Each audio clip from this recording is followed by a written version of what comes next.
Hey, it's Bill Scorder for the Bass Pal, and I just want to take a moment to reflect on 2023 as it starts to wind down as we get closer to 2024.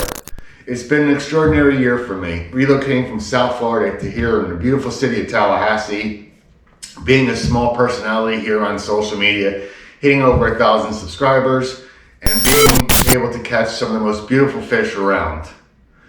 I really want to take a moment to thank all of you who have subscribed to my channel. And again, while there's not a lot of you, I hope to continue that trend going into 2024. In addition, I really want to thank my family, including my wife, Debbie, where without her love and support, I wouldn't have this great man cave here in Tallahassee. And also to some of the sponsors that have helped me throughout the year. I've had the opportunity to work with a lot of great companies, but some of these sponsors that I work with for the last several years have gone above and beyond, and without their support, I wouldn't be where I am right now. I'm looking forward to 2024 as I look to travel to new cities here in the United States to catch some bucket list species, as well as possibly adding some drone footage to my videos. But right now, here's a quick video on some of my highlights of 2023 and some of my best catches of the past year.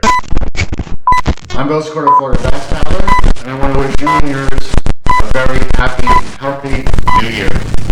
Thanks for watching. Let's take a look.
Single pair.